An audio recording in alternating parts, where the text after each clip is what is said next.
कि यत्र आदित्य,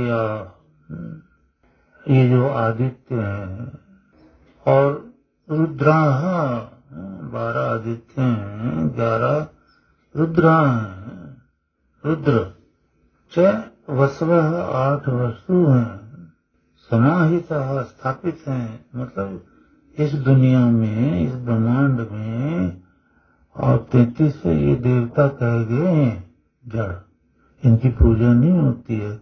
लेकिन वेद न जानने के कारण जो ज्ञान है, इनकी पूजा करते हैं ना। तो ये सर्वदा रक्षन्ति, ये तो हमारी रक्षा के लिए बनाया भगवान ने, जड़ देवता है ना। तो अब देखिए इसमें भगवान क्या ज्ञान दे रहा है कि ये सब देवों के आधार जो हैं, बेस जो हैं, मतलब रचयिता भी कह सकते हैं, और जीवनदान मतलब जड़ है वो, जीवनदान नहीं होता, मतलब बनाए रखना हमको।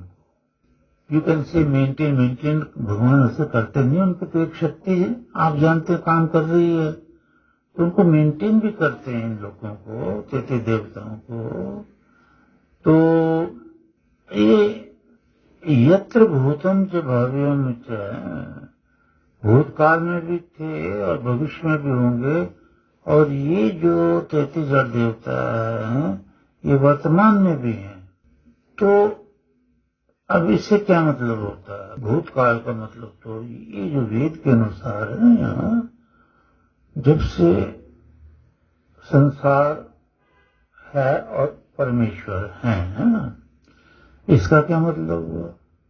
वेदों के अनुसार के परमेश्वर भी अनादि अनंत है, और ये 33 देव भी अनादि अनंत है।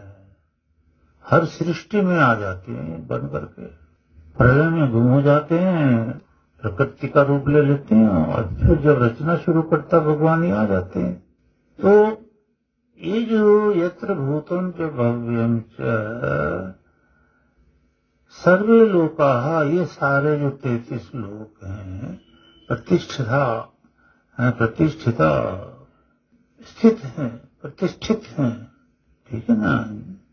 जहाँ ये 33 देवता और सर्वे लोका, सब लोग प्रतिष्ठित है ना।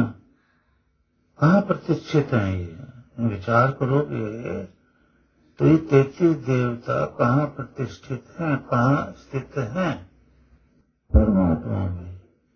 ये प्रकृति प्रतिष्ठित है परमात्मा में, ये जीवात्माएं प्रतिष्ठित है परमात्मा में। जब रचना होती है ये आ जाते हैं। इससे ये भी सिद्ध होता है कि साइंस का फार्मूला जो वेदों से निकला है कि कोई भी पदार्थ नष्ट नहीं होता, अपना रूप बदल लेता है बस। तो ये 33 देवता भी अपना रूप बदल करके प्रलय अवस्था में प्रकृति में स्थित हो जाते हैं। ये पहाड़, समुद्र वगैरह ये ऐसे नहीं होते, वो सूक्ष्म से भी सूक्ष्म हो गए प्रकृति के। प्रकृति भी अदर्शनीय है, उस अदर्शनीय प्रकृति में ये सारा संसार लीन हो जाता है प्रलय में, और वो भी अदृश्य हो जाता है। तो इससे आप अंदाजा लगा लो कि ये संसार कितना छोटा बन जाए, इतना बड़ा संसार, और दिखाई भी नहीं देता प्रकृति में, ऐसा लीन हो जाता है। ये प्रकृति की लीला, परमेश्वर की लीला है।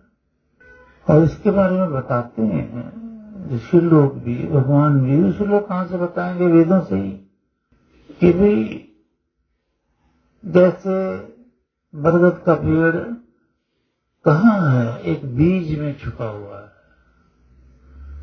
बरगद के पेड़ को जमीन में डालो, खाद वाद दो, पानी ठीक तरह से ये, और उसका बीज को, फिर उसमें से अंकुर निकलेगा, पौधा निकलेगा, और बरगद बन जाएगा। तो बरगद किसमें छुपा हुआ था? बीज में। वहां से अपना रूप बरगद जैसा नहीं दिखाया, बीज में था, और देखो प्रकट हो गया। तो सारा ब्रह्मांड ही, यही नहीं 33 देवता, पूरा ब्रह्मांड ही प्रकृति में अदर्शनीय, प्रकृति में लीन हो जाता है प्रलय में। कोई पूरा विश्व एक बीज के रूप में, तो ये किसमें प्रतिष्ठित है? ईश्वर में।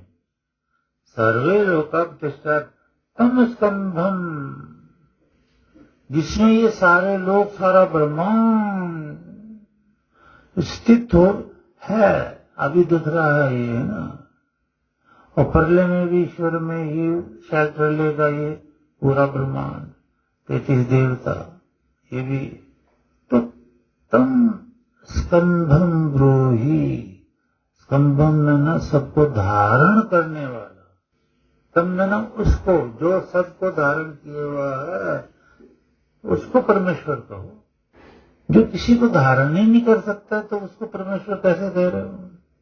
हम जो अपने अपनी राह निकाल चुके हैं, अपने अपने भगवान बना चुके हैं, कोई तो प्रलय में अपने अंदर शरीर देता, प्रकृति को शरीर देता है, प्रकृति के रूप में वो भी इतने बड़े ब्रह्मांड को अदर्शनीय, बार बार बोल रहा हूँ, प्रकृति अदर्शनीय है। तो सारा ब्रह्मांड चला जाता है, तीनों लोग भी और भी लोग परमेश्वर। प्रकृति परमेश्वर में शेल्टर लेती है, जीवात्मा वही शेल्टर लेती है। तो और यही प्रभु है, स्कंदम गुरु ही सबको धारण करने वाला जो परमेश्वर है। और इसके स एव, वह परमेश्वर जो है ना वो ही सिद्ध निश्चय से कतम का कम धातु है यहाँ पर, इसका अर्थ होता है आनंददायक, जो पूरे विश्व को धारण कर रहा है प्रलय में और फिर बना देता है, जब रचना होती है, वो प्रभु जो है कतमः,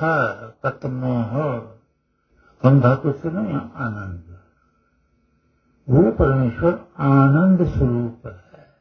तो उसकी उपासना से हमें सारे कष्ट दूर होंगे, पाप खत्म होंगे और आनंद स्वरूप हो जाएंगे। हम किसी और परमेश्वर की पूजा करेंगे तो दुखी दुख बढ़ते जाएंगे, क्योंकि वो दुख है, वो परमेश्वर है ही नहीं। परमेश्वर तो एक था, एक है, एक ही रहेगा।